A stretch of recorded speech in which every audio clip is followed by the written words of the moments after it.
Olá a todos, este é o canal Geopoliticando e vamos direto ao assunto. Para quem não sabe, a disputa financeira e comercial no mundo está se acirrando e a Rússia, na minha opinião, na minha visão, está utilizando o petróleo como instrumento de ataque à economia norte-americana, o que afeta nós aqui no Brasil também, vai afetar o seu bolso e o meu, e eu já vou explicar como.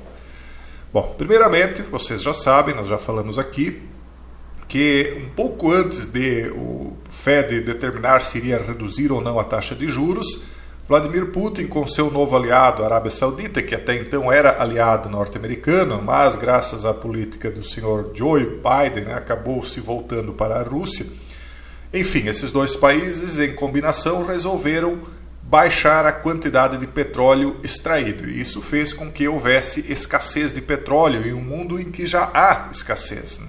Isso fez com que o preço do combustível no mundo inteiro aumentasse e isso aumenta a inflação por consequência, porque quando aumenta o combustível tudo fica mais caro para você ir trabalhar, fica mais caro para levar as crianças para a escola, para levar a comida do supermercado até a sua casa e da indústria até o supermercado e daí por aí vai, né? Então tudo isso acarreta em aumento de preços e inflação e por consequência impediu que o Fed baixasse os juros, né? Então isso fez com que as bolsas refletissem em queda.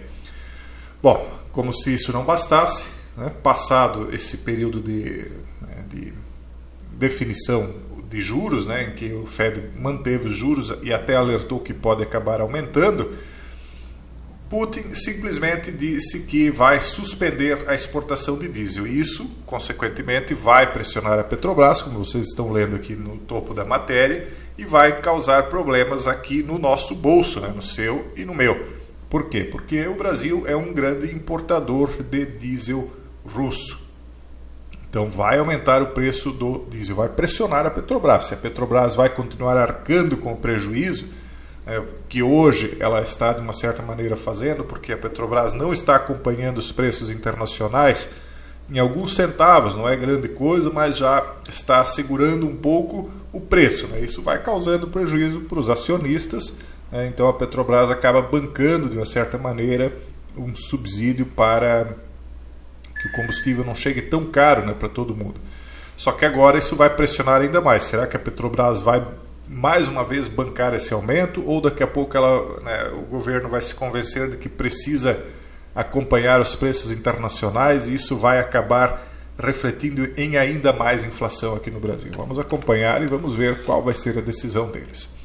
Mas só para vocês verem que essa briga, né, entre os Estados Unidos, Rússia, China vai refletindo na gente, como a gente sempre falou que iria, né? Não importa se a gente não está exatamente no centro do olho do furacão, mas as coisas acabam refletindo para nós também. E o problema, pessoal, é que a nossa política, né, de uma certa maneira, ela está com um pé lá e outro cá. Quando o nosso mandatário faz o discurso dele na abertura da ONU, ele joga para todo lado. Foi um discurso que agradou todas as torcidas, né, que não a conservadora, lógico, né, a única que não foi agradada ali, porque não tem poder, é composta apenas do povão, mas foi um discurso para agradar todos os poderes do mundo, digamos assim, aqueles que mandam de fato. Só que é discurso, né? Na prática, ambos os lados, de uma certa maneira, estão insatisfeitos, porque na prática, as coisas não se concretizam exatamente como eles querem. E a Rússia é um desses que houve muitas promessas e poucas concretizações a favor daquilo que ela gostaria. E, portanto, penso eu que eles não estão lá com muita dó, né, do Brasil e nem dos reflexos que isso pode trazer para aqueles que vão sofrer politicamente com isso, né? Então a Rússia anunciou nessa quinta-feira passada agora as restrições temporárias às exportações de gasolina e diesel, sublinhado diesel, que é o mais importante aqui, a fim de estabilizar o mercado interno deles. Dizem eles que está faltando, não acredito nisso. Eu penso que é um instrumento mesmo para atacar os Estados Unidos e que respingue em nós, né? O governo não especificou como as restrições funcionariam. O Ministério da Energia russo disse separadamente que elas impediriam as exportações não autorizadas de combustíveis para motores. A decisão deverá impactar o mercado brasileiro e pressionar a Petrobras por reajustes nas refinarias, disseram especialistas a Reuters. Vai pressionar, e será que ela vai ceder à pressão, vai aumentar o preço ou vai amargar mais prejuízo? No caso do produto da Rússia ficar escasso também no Brasil, a necessidade de importações de outras origens seria maior, mas tais compras externas por importadores demandam uma conjuntura de preços mais altos da Petrobras, já que o diesel da estatal atualmente tem uma defasagem em relação ao mercado global, né? Então a gente precisa mais de diesel do que consegue produzir. A Rússia se tornou neste ano o principal fornecedor estrangeiro de diesel para o mercado brasileiro, tomando a posição dos norte-americanos ao ofertar o combustível com desconto em relação a outras origens, enquanto enfrenta sanções dos países do G7 aos derivados produzidos no país por conta da Ucrânia. Somente em agosto, olha só, o diesel russo foi responsável por mais de 70% do volume importado pelo Brasil, o que corresponde a entre 25% e 30% da necessidade do Brasil desse combustível. Então, de tudo que o Brasil importa, 70% vem da Rússia. E de tudo que o Brasil usa da Rússia, então, né, ou melhor, daquilo que ele importa, equivale a 25% a 30%. Então, o que vem da Rússia e vai parar de vir, vai ficar entre aproximadamente 20%, um pouco menos do que isso, certo? Então vai ter de importar de outro lugar e mais caro. Bom, vamos ver o que eles vão fazer. Se a Rússia vai voltar atrás, talvez abrir uma exceção para o Brasil, vamos ver, né? Conforme a gente vai atualizando aqui. E as coisas vão se complicando também para a Ucrânia. A tendência, né, eu não sei se é isso que vai acontecer, mas me parece que a tendência de momento é de os líderes ocidentais jogarem a toalha. Parece que eles estão dando sinais de que vão desistir de apoiar a Ucrânia. Um deles é a Polônia. Então a matéria diz assim: por que aumentam as tensões entre a Polônia e a Ucrânia? Embora as duas nações permaneçam unidas contra a agressão russa, começam a aparecer fissuras. A Polônia também já sofreu nas mãos da Rússia, mas agora ela está percebendo que está um pouco pesado demais manter a ajuda à Ucrânia. Veja só, as tensões entre a Polônia e a Ucrânia sobre as exportações de cereais ucranianos atingiram agora um nível febril. Dado que a Polônia tem sido um dos aliados mais fortes da Ucrânia desde que a Rússia lançou a sua invasão no ano passado, a disputa pode inicialmente parecer difícil de compreender. O que está causando essa fissura? A causa imediata da disputa é que existe agora um excesso de cereais ucranianos na Europa Central e Oriental. Como o Mar Negro está bloqueado pela Rússia, os cereais que iam da Ucrânia para a África, para o Oriente Médio, para não serem jogados fora, estão sendo levados para a Europa. E, por consequência, está sobrando cereais na Europa.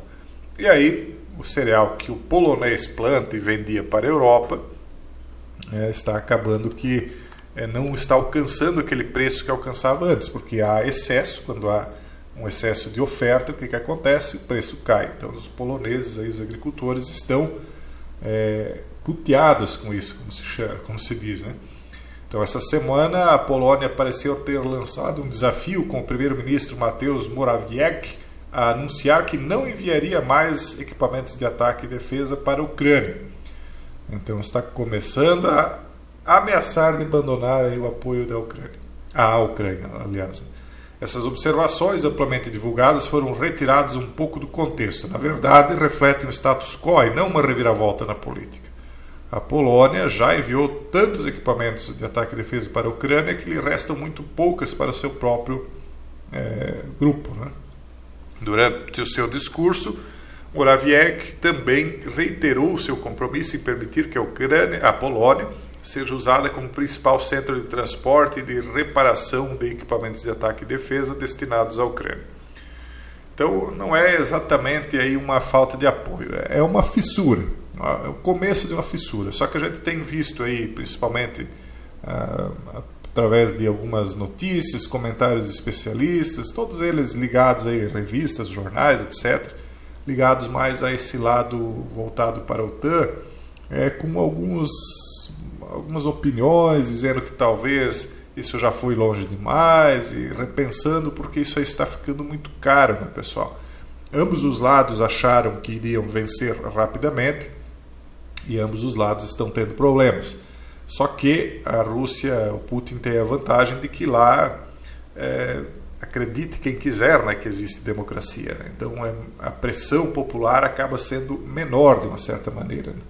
Eles têm mais instrumentos, digamos assim, para resistir à pressão popular, né, de eventuais crises.